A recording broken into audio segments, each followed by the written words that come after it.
बिस्मिल्लाहिर्रहमानिर्रहीम अल्लाहुम्मा सल्ली अला आले मुहम्मद सल्लल्लाहु तआला अलैहि वसल्लम। अस्सलामु अलैकुम। Welcome to 365 degrees on 365। ख़वातीन और हज़रात, 26वीं आईनी तरमीम की कामयाबी सियासतदानों की जबान ज़द आम है। पहले सीनियर तरीन जज मंजूर अली शाह को चीफ जस्टिस सुप्रीम कोर्ट बनने से रोक दिया गया इस तरमीम के जरिए। फिर मोहसिन अख्तर कियानी को इस्लामाबाद हाई कोर्ट का चीफ जस्टिस बनने से रोक दिया गया इस तरमीम के जरिए ही। इस्लामाबाद हाई कोर्ट के 5 जजेस जस्टिस तारिक महमूद जहांगीरी, सरदार एजाज इसहाक खान, मोहसिन अख्तर कियानी, जस्टिस बाबर सत्तार और जस्टिस समन रफत के जजेस ट्रांसफर के एतराजात को कंप्लीटली रद्द कर दिया गया। और जुडिशल कमीशन ऑफ पाकिस्तान ने जस्टिस डोगर को कायम मकाम से मुस्तकिल chief justice Islamabad high court बना दिया है। जुडिशल कमीशन की जानिब से आज चारों हाई कोर्ट्स को चीफ जस्टिस दे दिए गए हैं, मुस्तकिल तौर पर उनकी मंजूरी दे दी गई है, जिसके बाद हम देख रहे हैं कि कुछ बेहतरी की उम्मीद की जा सकती है कि केसेस जल्दी निपटाए जाएं। कमाल की बात यह है कि इस्लामाबाद हाई कोर्ट के चीफ जस्टिस के लिए मोहसिन अख्तर कियानी और मियां गुल हसन औरंगजेब के नाम भी जस्टिस डोगर के साथ जेर गौर आए, मगर सीनियर तरीन जज मोहसिन अख्तर कियानी के नाम पर हाल ही में आए हुए जस्टिस डोगर के नाम को तरजीह दी गई। जस्टिस मंजूर अली शाह और जस्टिस मुनीब अख्तर ने अपना वोट मोहसिन अख्तर कियानी को दिया। जस्टिस डोगर को यह तरजीह किस मेरिट और सीनियरिटी की बुनियाद पर दी गई है, ये तो जुडिशल कमीशन के जजेस ही और मेंबरान ही बेहतर जानते हैं। हमें ये बात याद रखनी चाहिए कि 26वीं आईनी तरमीम आने के बाद इसके खिलाफ 2 दर्जन से जायद दरखास्तें अदालतों में जेर इल्तिवा हैं। न सिर्फ मुल्क की वकला बरादरी बल्कि जस्टिस मंसूर अली शाह खुद और दूसरे जस्टिस मुनीब भी ये राय रखते हैं, जिसका जिक्र उन्होंने आज भी किया कि 26वीं आईनी तरमीम के जो दरखास्तें लगी हुई हैं उनका फैसला पहले किया जाए। कौम इस बात से भी वाकिफ है कि मंसूर अली शाह जिस इजलास में ये मुतालबा कर रहे हैं वो इजलास भी 26वीं आईनी तरमीम की ही पैदावार है। 26वीं तरमीम से बनने वाले इदारे सजाएं दे रहे हैं, फैसले दे रहे हैं, क्योंकि उनको इस तरमीम से फायदा है, बेनिफिशरी हैं। न सिर्फ मंसूर अली शाह और मुनीब अख्तर बल्कि पीटीआई के 2 मेंबर्स जुडिशल कमीशन के और केपीके के वजीर कानून भी इस बात से इत्तेफाक करते हैं कि 26वीं आईनी तरमीम की दरखास्तें पहले सुनी जाएं और फिर ये सारे काम किए जाएं। आज तो इमरान खान साहब ने भी 26वीं आईनी तरमीम के हवाले से पैगाम दिया और कहा इस तरमीम के नताइज अब वाजे हो चुके हैं। इमरान खान ने कहा इस तरमीम से बेहतर था मुल्क में बादशाहत यानी मुनारकी का निजाम लाया जाता, जबकि अलीमा खान कहती हैं कि मुझे मुलाकात के लिए सिर्फ 15 मिनट मिले और एक ही वकील साहब को मिलने दिया गया, वो भी 1.5 मिनट की मुलाकात हुई। अंदाजा कीजिए। इमरान खान ने ऐलान कर दिया है कि आशूरा के बाद 10 मुहर्रम के बाद आइंदा के एहतजाज का लाहे अमल दिया जाएगा। यकीनन बहुत इंपॉर्टेंट है देखना यह है कि अब पीटीआई क्या लाहे अमल इख्तियार करेगी, किस तरह एहतजाज करेगी। मौजूदा हालात में लग तो नहीं रहा कि पीटीआई एहतजाज कर भी सकती है, लेकिन ऐलान कर रहे हैं। इमरान खान इतना वक्त जेल में गुजारने के बाद भी टूटे नहीं हैं। अलीमा खान साहब ने भी इस बात की तस्दीक की। बात करें एक बम की जिसे कहते हैं पेट्रोल बम। मुआशी मामलात में अगर नजर डाली जाए तो हुकूमत ने एक बार फिर अवाम पर पेट्रोल बम गिरा दिया है और जराए का यह भी कहना है कि जल्द बिजली की कीमतों में भी इजाफा मुतवक्के है। मतलब अवाम अब पेट्रोल के बाद बिजली बम गिरने का भी इंतजार कर रही है। मुआशी हालात में हम जानते हैं कि पेट्रोल की कीमतें जब भी महंगी होती हैं तो सारी अशिया खुरनोश, दूध, दही, चावल, ब्रेड, हर चीज महंगी हो जाती है। हर चीज पे उसका इंपैक्ट आता है और जब पेट्रोल की कीमत कम होती है तो उसका इंपैक्ट नहीं आता है। अजीब सी बात, लोग ये भी कह रहे हैं कि एक तरफ हम देख रहे हैं कि पेट्रोल की कीमत बढ़ रही है, बिजली की कीमतें बढ़ रही हैं और हमारी हुकूमत बड़ी खुश और मुतमईन है कि stock market all time high पर है, जबकि यह बात वाज़ेह तौर पर कही जा चुकी है कई मरतबा कि स्टॉक मार्केट मईशत का सही इंडिकेटर नहीं है। इसीलिए इससे यह ना समझा जाए कि मईशत तरक्की कर रही है। इसके ऊपर भी हम आज प्रोग्राम में तफसीलन बात करेंगे। प्रोग्राम के आखिर में हम बात करेंगे दहशतगर्दी की। हम जानते हैं हिंदुस्तान का फितना जो इस वक्त दहशतगर्दी पाकिस्तान में फैलाना चाहता है मोदी, यकीनन उसके जो टारगेट्स हैं वो यही हैं कि वो बलूचिस्तान में किस तरीके से दहशतगर्दी फैलाए, केपीके में किस तरीके से दहशतगर्दी फैलाए। गुज़िश्ता शब मस्तूंग में सरकारी इमारत और 3 बैंक्स के ऊपर हमला हुआ। फायरिंग के तबादले में 3 दहशतगर्दों को लेविस की जाने से जहन्नुम वासल किया गया, जबकि अस्करियत पसंदों की फायरिंग से जद में आकर एक बच्चा जाँ बहक और 7 अफराद जख्मी भी हुए। 2 रोज कबल भी शुमाली वजीरिस्तान में पाक फौज के जवानों ने खवारिज को जहन्नुम वासल किया। 13 जवान भी हमारे शहीद हुए। पाक फौज की जवाबी कार्रवाई हम जानते हैं वो भी बहुत तेजी से जारी है और बताया गया कि वहां पर जवाबी कार्रवाई में 14 खवारिज को हलाक किया गया। तो ऑफ कोर्स आज के डिस्कशन में हम बात करेंगे अदालती मामला, जुडिशल कमीशन, नए chief justice economic condition end of course law and order situation. गुफ्तगू का आगाज करते हैं विदाउट एनी फर्दर डिले। अपने मेहमानों का तारुफ करवा, मेरे साथ मौजूद हैं पाकिस्तान पीपल्स पार्टी के मिर्जा इख्तियार बेग साहब, किसी तारुफ के मोहताज नहीं है, सीनियर सियासतदान, सीनियर बिजनेसमैन और यकीनन सोसाइटी को रिप्रेजेंट करते हैं। बहुत शुक्रिया बेग साहब आपके वक्त के लिए।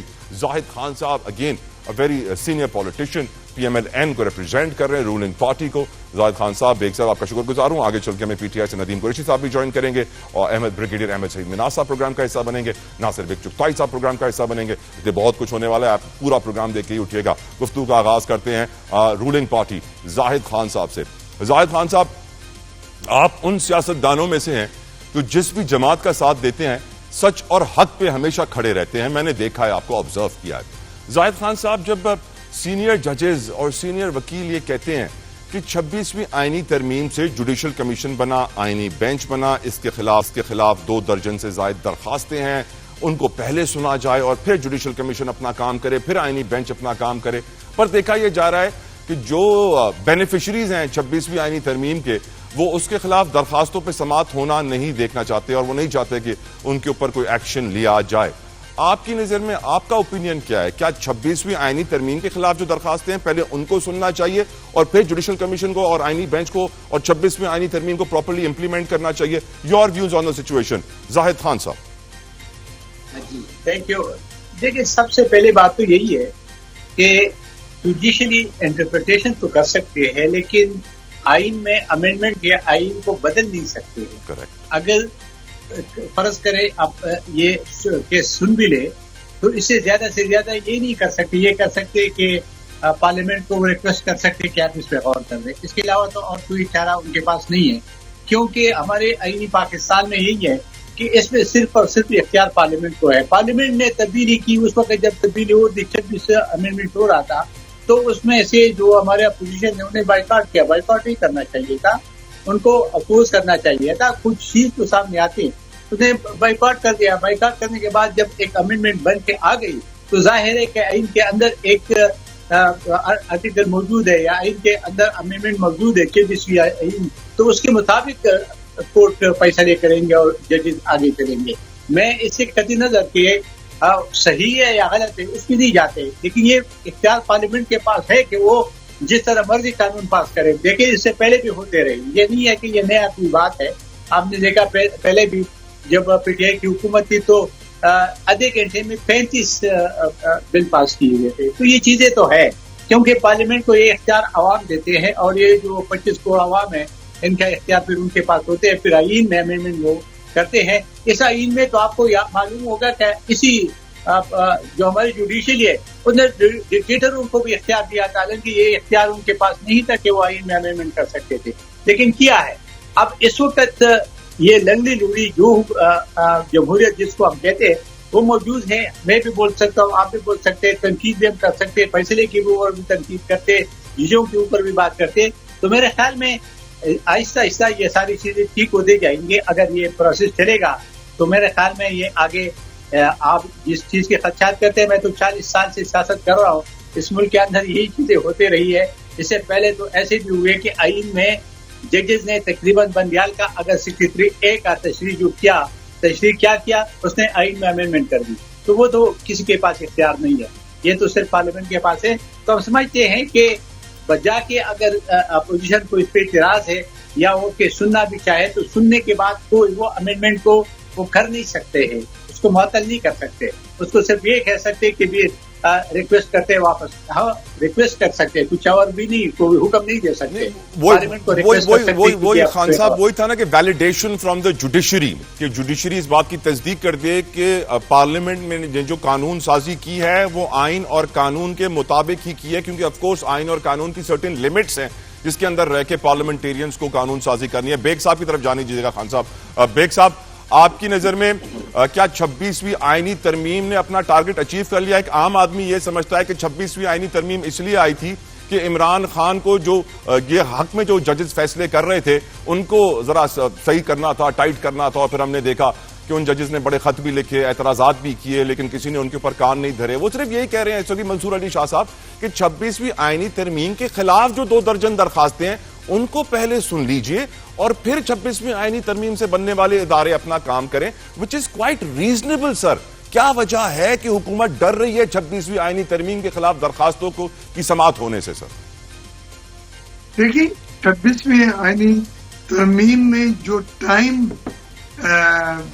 हुकूमती पार्टियों ने लगाया है, और मैं दोनों में मैंने देखा बिलावल साहब ने कि एक एक रात में 4-4 मीटिंग मौलाना फजल रहमान से कही है, फेयर ब्रेड ड्राफ्ट को डिस्कस करके, और जहां भी थोड़ा सा एतराजात थे उसको अमेंड करके, कहीं नहीं कंप्रोमाइज हुआ है, कहीं नहीं कंप्रोमाइज हुआ है। और उन्होंने जो रिफॉर्म्स की बातें पहले कर रही थी, ये सब चीजें रिफॉर्म्स की शक्ल में डिस्कस हो रही थी, उन सब को इसमें इनकॉर्पोरेट करा है। और ये आने वाले वक्त का तकाजा था, जो चीजें इसमें शामिल करके 2/3 मेजॉरिटी के साथ आईनी तरमीम की गई। पहले तो मुझे ये बता दें कि क्या वो आइन या कानून के खिलाफ है? नहीं है। कानून और आइन के मुताबिक सर ये तो मालूम तब पड़ेगा ना जब उसके खिलाफ आई हुई दरखास्तें सुनी जाएंगी। सुनी नहीं रही हुकूमत जी। जो दरखास्तें 26वीं आईनी तरमीम के खिलाफ आई हैं सर, उसमें प्रॉपर मुद्दा मौजूद है, हर चीज मौजूद है। अगर अदालतें उन केसेस को सुन लेंगी तो ये सवाल हमेशा के लिए दफन हो जाएगा। पर अदालतें भाग रही हैं उन केसेस से, क्यों सर? अदालतों का सवाब दीद है ना, वो तो आप क्यों ये एक्सपेक्ट कर रहे हैं कि हम डिक्टेट करें या बिल्डोज करें? ये तो इस चीज को और ज्यादा सर आपके डिक्टेशन से 26वीं आईनी तरमीम आई है। देखें, बिलावल साहब ने सर बड़ी कैंपेन की थी 26वीं आईनी तरमीम के लिए। बिलावल साहब ने यह भी कहा था कि जो मुल्क में 25 लाख केसेस पेंडिंग है वो खत्म होना शुरू हो जाएंगे, निजाम अदल में बेहतरी आएगी, एक आम आदमी को जल्दी इंसाफ मिलेगा। कुछ भी नहीं हुआ सर। हो रहे हैं और ट्रायल अदालतों में जो केसेस शिफ्ट हुए हैं वो तेजी से सुने जा रहे हैं। ये सब चीजें हैं, अगर आप डेटा निकलवाएं तो आपको पता चलेगा कि पर वीक पहले कितने केसेस निपटाए जाते थे, अब कितने केसेस निपटाए किए जा रहे हैं। जो स्प्रिट थी, जो एक रिक्वायरमेंट थी, वो हदायत हासिल किए जा रहे हैं। ये बिल्कुल मैं जिम्मेदारी से ये बात कह रहा हूँ।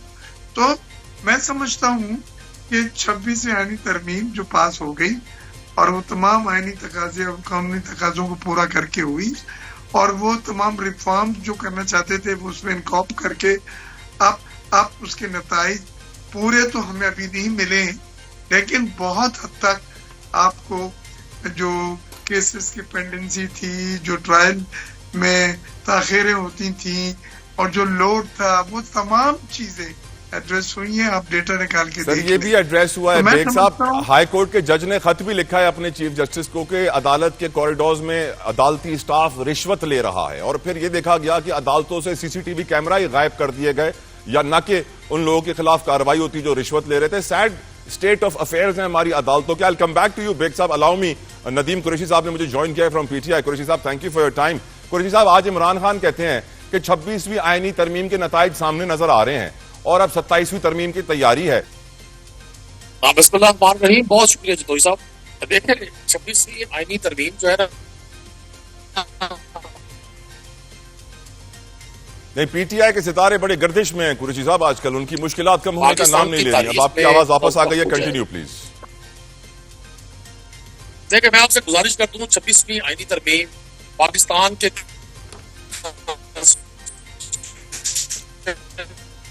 साथ, पाकिस्तान के आईन के साथ, पाकिस्तान के दस्तूर के साथ वो खिलवाड़ है जिसका मौलिक तसव्वुर भी नहीं कर सकता कि उसे क्या निकलना कैसे।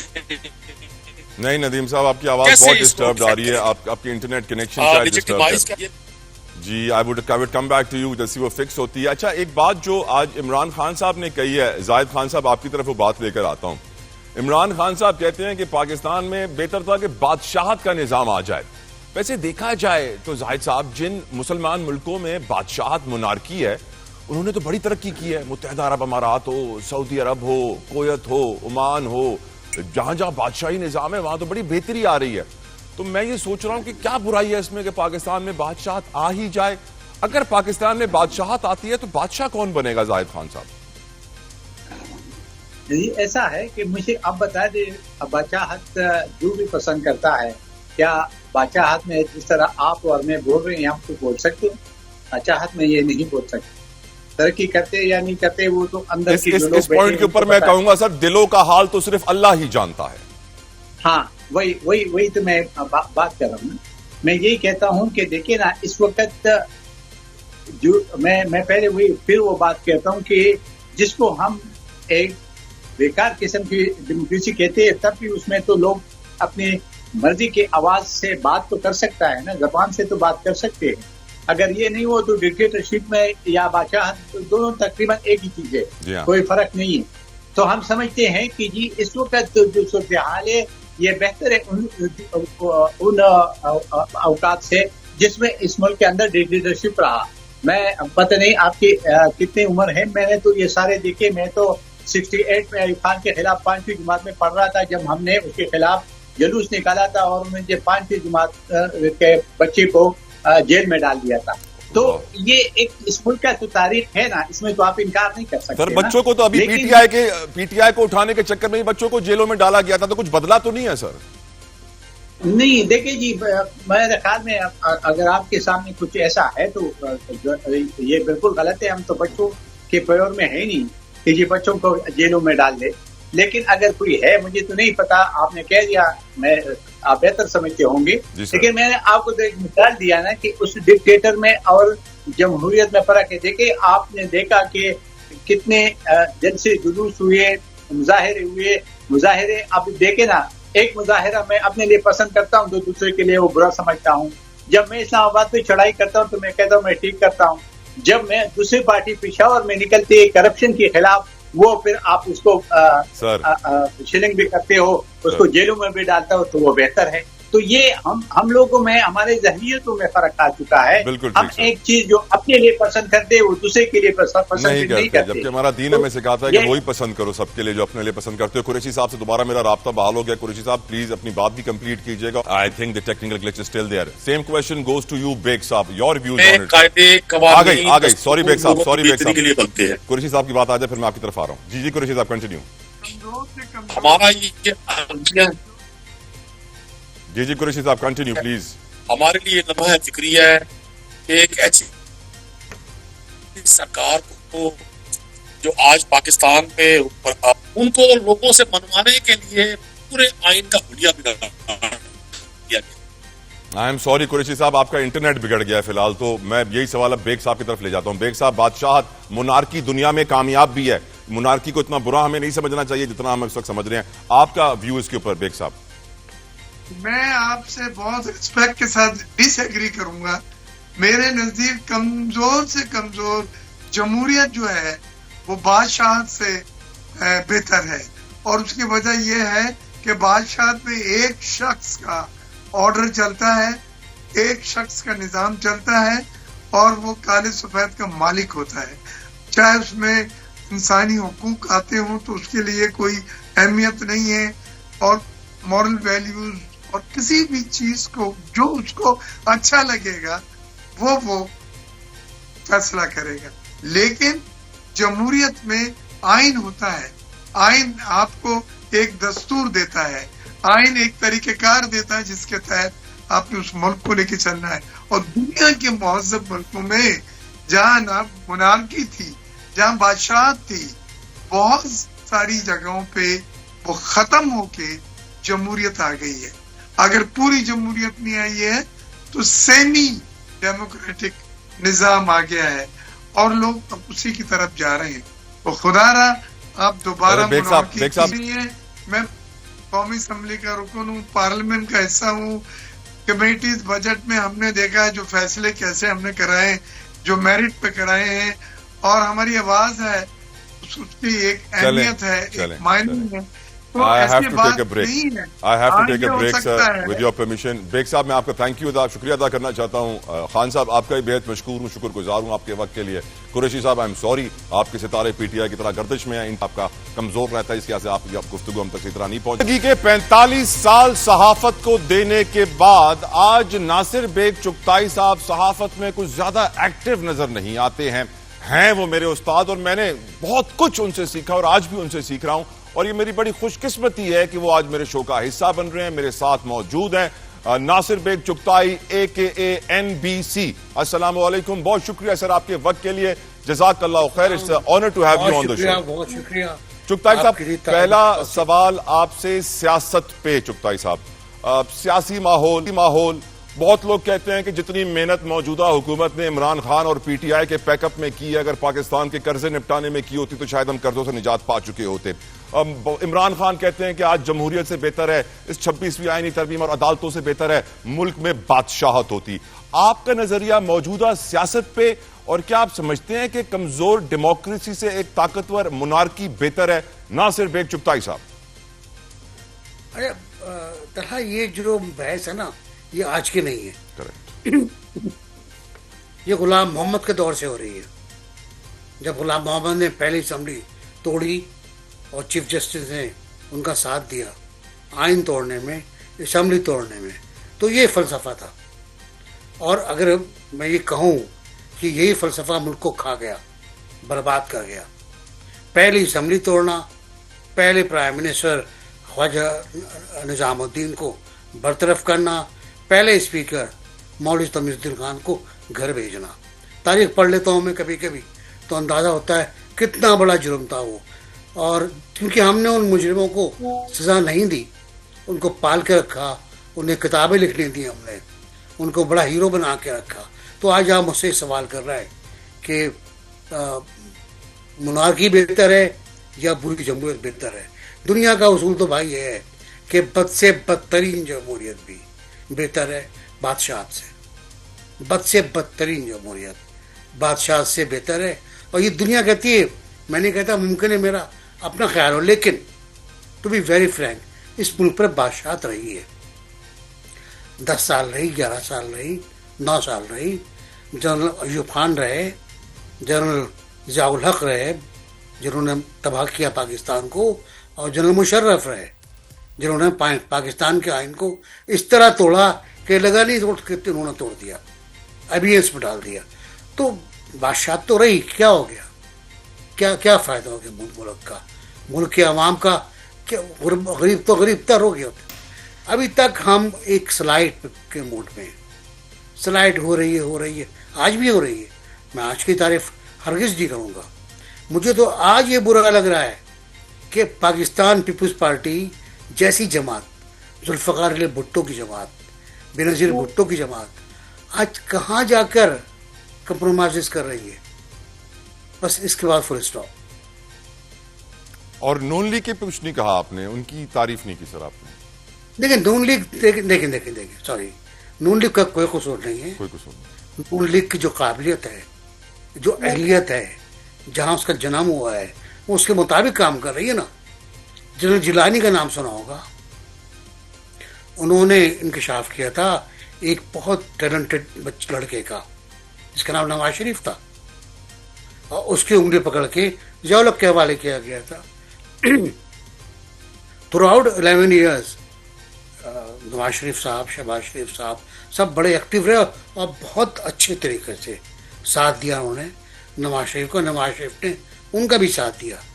एक वक्त आया जब नवाज शरीफ का हुकूमत कमज़ोर हो रही थी, पंजाब में वज़ीर आला थे, तो ज़ियाउल हक ने कहा नहीं, नवाज शरीफ का किला मजबूत है। तो इतनी तो प्यारा था, तो बहुत काम किया उन्होंने। आखिर में आके वो थोड़े तब्दील हुए, थोड़े इनकलाबी हुए, थोड़े नजरियाती हुए। जब वो इनकलाबी हुए, नजरियाती हुए, तब्दील हुए, तो घर बैठ गए। अलविया ये मसला ये। How sad sir. इकोनॉमी आज हम देख रहे हैं, पेट्रोल महंगा होता है, लोग चीखो पुकार करते हैं। अब बिजली बताया जा रहा है महंगी होने वाली है। कहा जाता है कि हमारी मईशत दुरुस्त समत में जा रही है, stock market all time high पे है, लेकिन ना गुर्बत में कमी हो रही है, ना बेरोजगारी में कमी हो रही है, ना कॉस्ट ऑफ लिविंग, ना कॉस्ट ऑफ डूइंग बिजनेस।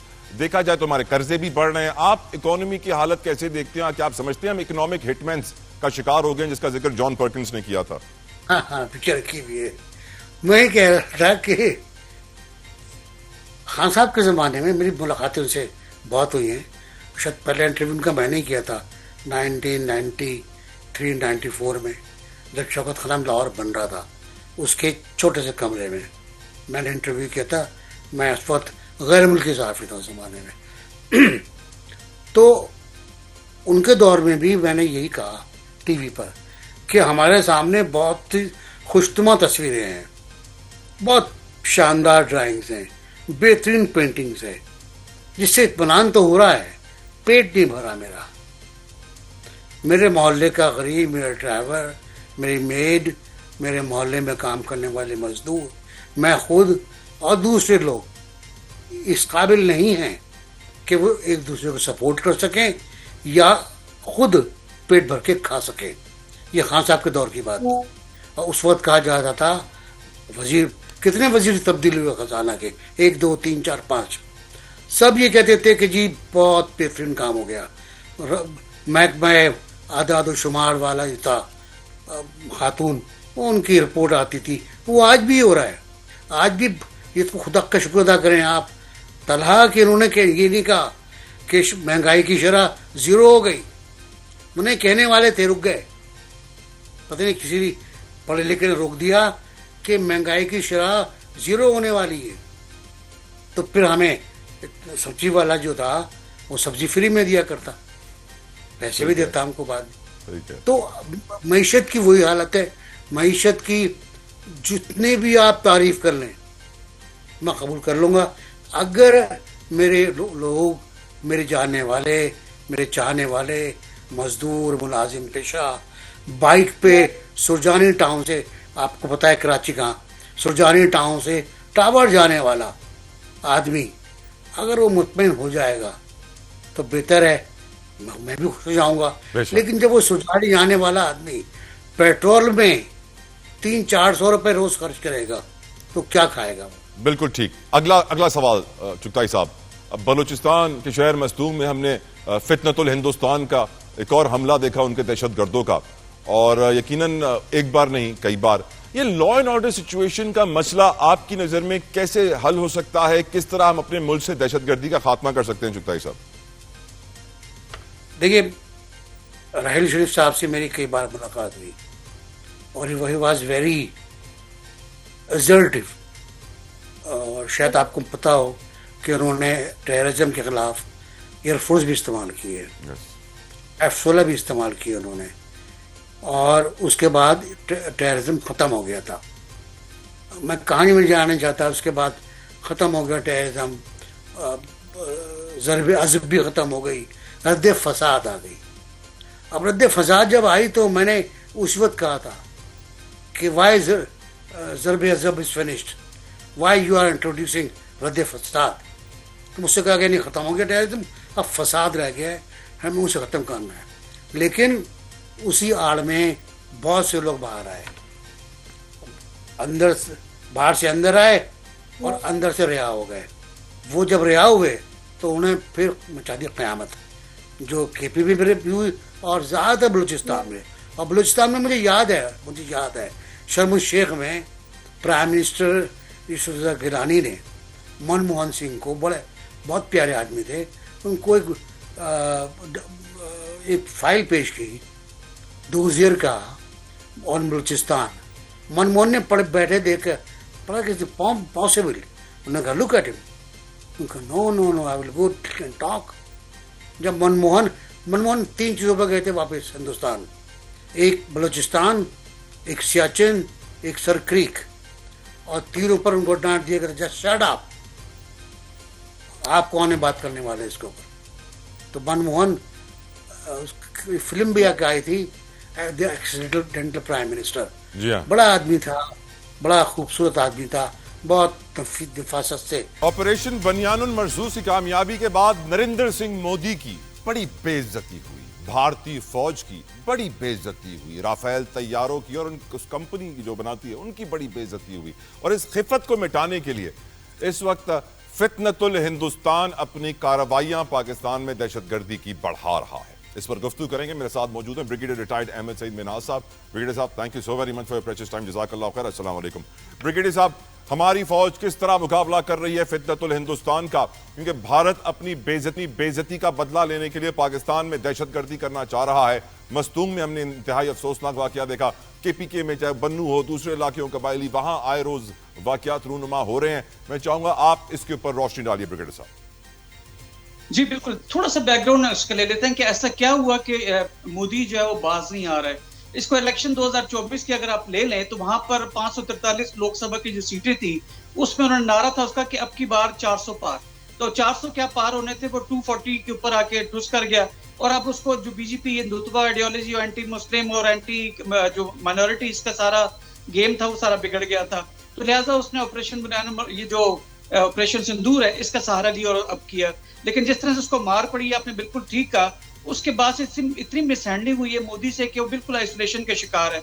उसकी मिसालें अगर हम क्विकली ले लें तो आपने देखा कि ईरान इसराइल की जंग के अंदर इंडिया बिल्कुल आउट ऑफ कंटेक्स्ट था, बिल्कुल कहीं नजर नहीं आ रहा था। ऑपरेशन बुनियाद मरसूस पर जिस तरह मार पड़ी, SCO में वो ज्वाइंट स्टेटमेंट के अंदर पाकिस्तान को मलाइन नहीं कर पाया, FATF के अंदर वो उसको डालना चाह रहा था ग्रे लिस्ट में, नहीं कामयाब हुआ। G7 में इंतहाई अंडर परफॉर्म उसने किया। इसी तरह जो इंडस वाटर ट्रीटी है उसमें जब सालिसी कोर्ट के अंदर मोदी के अगेंस्ट हम गए थे तो सालिसी कोर्ट ने भी इंटरनेशनल ने पाकिस्तान के हक में फैसला दिया।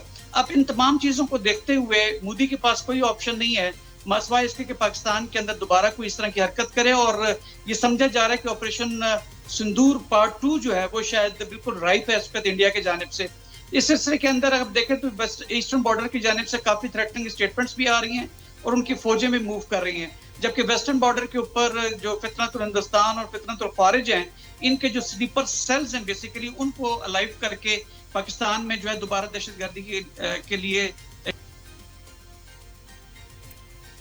बिल्कुल ठीक, बिल्कुल ठीक। ब्रिगेडियर साहब, एक और जरूरी सवाल ये है कि इस बात में कोई शक व शुबा नहीं है कि मोदी इसलिए बलूचिस्तान को टारगेट कर रहा है क्योंकि बलूचिस्तान में एक एहसास महरूमी आज से नहीं है, काफ़ी वक्त से, कई दिहाइयों से है। बलूचिस्तान में नाराज बलोच रहनुमा आज से नहीं है, काफ़ी दिहाइयों से हैं। मुशर्रफ दौर में जिस तरह बुक्टी को मारा गया था, फिर आपको मालूम है एक नेगेटिव सेंटिमेंट क्रिएट हुआ। डोंट यू थिंक कि अगर हमें इस दहशतगर्दी का खात्मा करना है जो इंडिया स्पॉन्सर्ड है बलूचिस्तान में, तो हमें पहले जो नेगेटिव सेंटिमेंट है बलूचिस्तान में उसका भी खात्मा करना बहुत ज़रूरी है। देखिए, इस वक्त पोलिटिकल लेवल पे कोशिश जरूर हो रही है। जो हमारी सदर्न कमांड है, वहाँ कोर कमांडर वो भी मिलके और जो पोलिटिकल गवर्नमेंट के साथ मिलके winning of hearts and minds के जो एक ऑपरेशन है या एक मुहिम है उसके ऊपर जारी रखे हुए हैं ताकि वहाँ पे लोगों के स्टेक बढ़ें, लोगों को एजुकेशन दें। बाकी जो पाकिस्तान के दीगर सूबे हैं वहाँ पे लाके उनको पढ़ाया जा रहा है, तो एक कोशिश तो जरूर जारी है। लेकिन ओवर नाइट ये नहीं हो सकेगा, इसको एवोल्यूशनरी प्रोसेस के थ्रू ये हो रहा है। रेवोल्यूशनरी होना चाहिए जैसे आप भी एक्सपेक्ट कर रहे हैं। तो लिहाजा वहाँ पे जो लोकल्स हैं उनकी रिजर्वेशंस को एड्रेस करना चाहिए और ये जो बलोच यकजहती काउंसिल के तहत एक नया प्रोपेगेंडा किया जा रहा है उसको भी खातर ख्वाजा वहाँ पे हवा दी जाती है। और वो औरत के पीछे वो मारंग बलोच का सारा किस्म जानते हैं कि उसकी जो है वो एक किस्म की वहाँ पे हमदर्दियां हासिल करने की कोशिश की जा रही है। लेकिन एक कंटिन्यूड वॉर है जो पिछले 20 साल से हम लड़ रहे हैं, कोशिश भरपूर जारी है। इंशाअल्लाह ताला ये गवर्नमेंट और जो पाकिस्तान अफवाज की जो मिलिट्री डिप्लोमेसी है सूबे के लेवल के ऊपर, वो हम बेहतरीन कोशिशें कर रहे हैं ताकि वहाँ लोगों के स्टेक बढ़े और लोग पहाड़ों से वापस आके अपने आर्म्स को ले करें। लेकिन ऑफ कोर्स स्लीपर सेल्स हैं, काफी ज्यादा इन्वेस्टमेंट है यहाँ पर। इंडिया और इराक की हम कुलभूषण यादव को देखें या TTP के ऊपर वजीरिस्तान के इलाकों में देखें तो उनके स्लीपर सेल्स मौजूद हैं।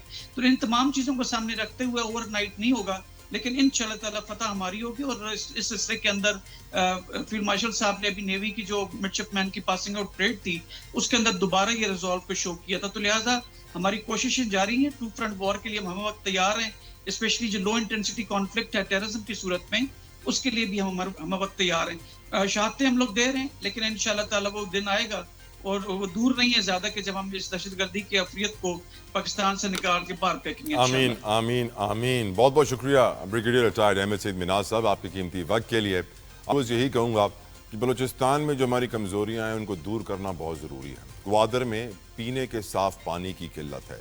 चागी जहाँ हमने एटम बम के धमाके किए वहाँ बेसिक हेल्थ यूनिट्स की किल्लत है, वहाँ पे औरतों की ज़्यादातर अमवात ज़चकी के दौरान होती है क्योंकि वो हॉस्पिटल्स नहीं पहुँच पाती हैं। हम ये भी जानते हैं कि पिछली बार जब पेट्रोल सस्ता होना था तो वज़ीर आज़म ने कहा था कि हम पेट्रोल सस्ता नहीं, बिजली सस्ती नहीं कर रहे हैं और हम ये पैसे भेज रहे हैं बलूचिस्तान के अंदर हाईवेज़ बनाने के लिए। हम ये भी जानते हैं कि कराची, कोयटा शाहरा पाकिस्तान की खूनी तरीन शाहरा कहलाती है। ना रोड्स का नेटवर्क, ना एजुकेशन का नेटवर्क, ना हॉस्पिटल्स का नेटवर्क, ना बेसिक नेसेसिटीज पीने के साफ पानी का नेटवर्क। बलूचिस्तान के बड़े हिस्से को बिजली, गैस, पेट्रोल भी ईरान से आता है, तो फिर एहसास महरूमी कैसे दूर होगी? बड़ा सवाल है। I'll see you tomorrow. अपना ख्याल रखिएगा। Until then, अल्लाह हाफ़िज़।